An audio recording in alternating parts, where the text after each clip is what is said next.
9th standard students, after a long time I guess 2 days के बाद हम लोग आज फिर से लेक्चर ले रहे हैं। हमारा जो टॉपिक बचा है वो है एक ही टॉपिक जिसका नाम है रीजनलिज्म, जो हमारे थर्ड चैप्टर को एंड करेगा आज।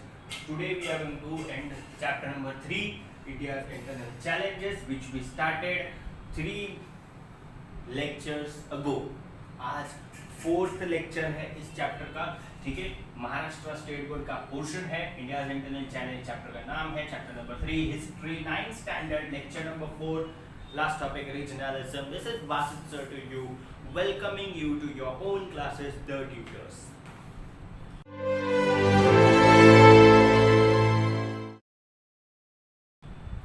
Okay, regionalism.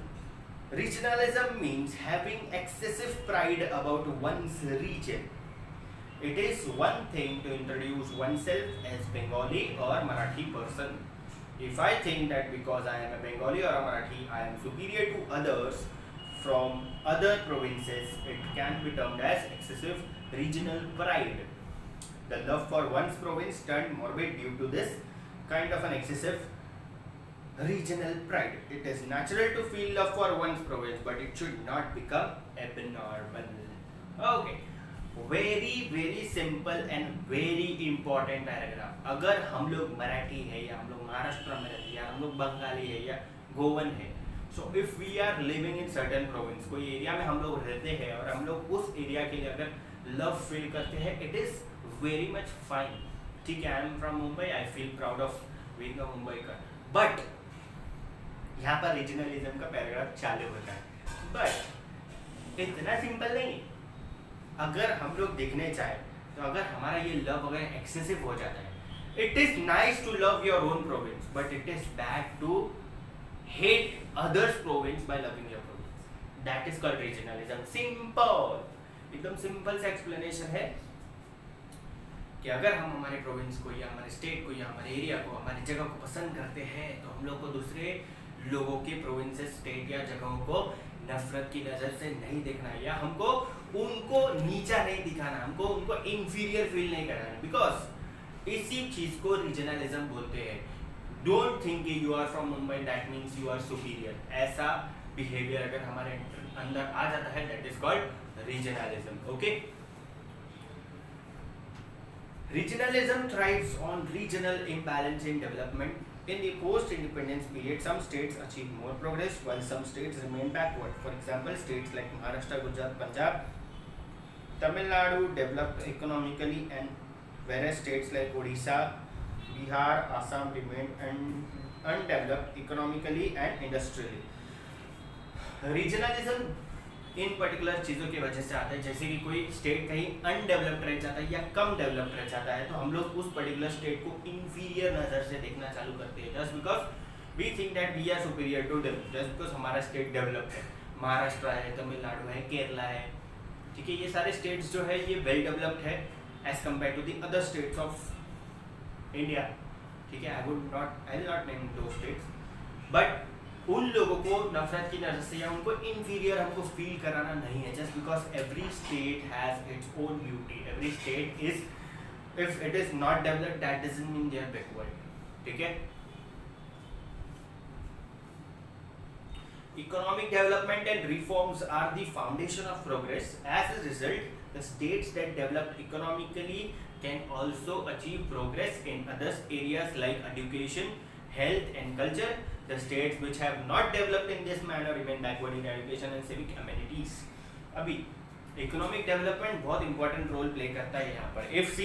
if we are experiencing certain states like, अब जैसे मैं महाराष्ट्र की बात करूँ और कंपेयर करूँ उसको बिहार के साथ, ठीक है, तो बिहार इकोनॉमिकली थोड़ा सा बैकवर्ड है as compare to Maharashtra, whereas Maharashtra is much more economically stronger than Bihar, and इसी वजह से बिहार को हम इंफीरियर नज़र से तो नहीं देख सकते ना। Bihar is ultimately another state, Maharashtra is another state. Bihar की एक अलग खूबी है, महाराष्ट्र की अलग खूबी है। बिहार अगर अनडेवलप्ड है तो जस्ट बिकॉज कहीं ना कहीं उसमें ड्रॉबैक्स होंगे कुछ ना कुछ चीज़ों की वजह से, वेरएज महाराष्ट्र जो है वो डेवलप्ड है तो उसमें कोई ना कोई मेरिट्स होंगे। सो दैट डजंट मीन कि कहीं ना कहीं बिहार हमसे पीछे है। बिहार पीछे नहीं है, सिर्फ इतना सोचो कि हम महाराष्ट्र आगे है बस। कौन पीछे है हमको वो नहीं देखना है, ठीक है। It is not our concern that who is backward, ठीक है। Just look for yourself that you are moving forward around. ये बात याद रखो कि अगर हम लोग रेस में दौड़ते हैं ना, तो जीतता वही है जो सिर्फ जीतने के लिए दौड़ता है, और वो इंसान कभी कभी हार भी जाता है जो दूसरे को हराने के लिए दौड़ता है। My God, I am a writer. अभी मैं सोच रहा हूँ कि क्लास बंद करके फिलोसोफर बन जाऊँ, ठीक है, जस्ट बिकॉज कभी कभी कुछ बातें बहुत ज़्यादा अच्छी बोल जाता होगा, मुझे भी नहीं पता लगता है। Okay, 9th standard students, you are very small to understand these things, okay, but still you can understand. I know तुम लोग अभी अगर YouTube देख सकते हो, जो मैं नहीं देखता था 9th standard में, okay, तो तुम लोग मेरे काफ़ी ज़्यादा आगे निकल चुके हो। Okay, the opportunities of development available to people in developed states are not possible for people in backward states. They are harassed by problems of education, backwardness, unemployment, poverty, etc. They begin to think that they are being cheated. They are being kept away from the benefits of development. Because of this, the understanding between states is broken. This in turn has a negative impact on national unity as well. Now, ये एक बहुत important चीज़ है. You will understand this thing. समझो कोई state है जहाँ पर proper facilities या प्रॉपर डेवलपमेंट नहीं हुआ है, तो उन स्टेट्स में क्या होता है, बेसिकली उन स्टेट्स के लोगों को लगने लगता है कि उनके साथ चीटिंग हो रही है, उनको वो सारी फैसिलिटीज नहीं मिल रही है गवर्नमेंट की तरफ से जो फैसिलिटीज डेवलप्ड स्टेट्स को मिल रही है, जो फैसिलिटीज प्रॉपरली डेवलप्ड स्टेट्स को मिल रही है। So what happens here is, it is very much necessary, you know, to maintain national unity. National unity कभी कभी बिगड़ जाती है। नेशनल यूनिटी बिगड़ती क्यों है? Just because of this thing that people start to think that उन लोगों को ज्यादा फैसिलिटीज मिल रही है जो डेवलप्ड स्टेट्स है, whereas उन लोगों को ज्यादा फैसिलिटीज नहीं मिल रही है जो अंडर डेवलप्ड स्टेट्स है। हमारे पास अगर महाराष्ट्र में सब फैसिलिटी है और कोई स्टेट में नहीं फैसिलिटी, तो उनको ऐसा लगता होगा कि काश हम भी महाराष्ट्र में होते, ठीक है, और काश हमारा स्टेट भी महाराष्ट्र जैसा होता है। This is the correct statement, काश हम भी महाराष्ट्र में होते, मतलब महाराष्ट्र तो सबके लिए बनाया, जैसे बहुत पॉपुलेशन हो जाती है, ठीक है। सो ये सारी चीजें हैं, और नेशनल यूनिटी कभी कभी थ्रेटन हो जाती है इस चीज की वजह से। स्टेट्स का जो लिंक है, जो कोऑर्डिनेशन है, वो टूट जाता है।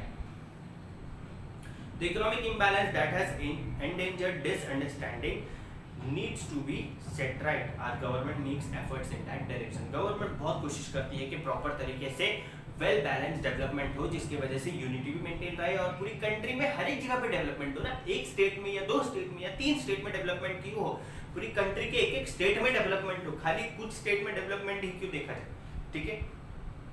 Regionalism can affect developed as well as undeveloped states, दोनों पे इफेक्ट पड़ता है। डेवलप्ड स्टेट पे भी इफेक्ट पड़ता है रीजनलिज्म का, अनडेवलप्ड स्टेट्स पे भी पड़ता है। The people of developed states begin to believe that they are superior due to their superior history and culture, and hence these have developed that much. Then they begin to look down upon the people of underdeveloped regions. They are not willing to share the benefits of development with the backward states. On the other hand, the people from backward areas need to arouse their regional identity to organize themselves. For this, they try to unnecessarily glorify local traditions and culture to prove their uniqueness. This leads to regionalism. It endangers national unity. The evil of regionalism can be tackled by reducing the imbalance of development. Okay, this is a very important paragraph. तुम लोग को I hope तुम लोग को समझ में आ रहा है मैं क्या सिखा रहा हूँ। ये एक ही टॉपिक तुम लोग देख के खुश हो गए रहेंगे कि आज का लेक्चर बहुत छोटा होने वाला है, 10 मिनट से भी छोटा होने वाला है, बट बहुत सारा कंटेंट है इस एक ही टॉपिक में, ठीक है। समझ में आ रहा है ना तुम लोग को, ठीक है। ये 9th standard students, don't sleep. क्या घर पे बैठे बैठे यूट्यूब देखते देखते तुम लोग सो गए? I know I am very talented. Okay, what happens here in regionalism?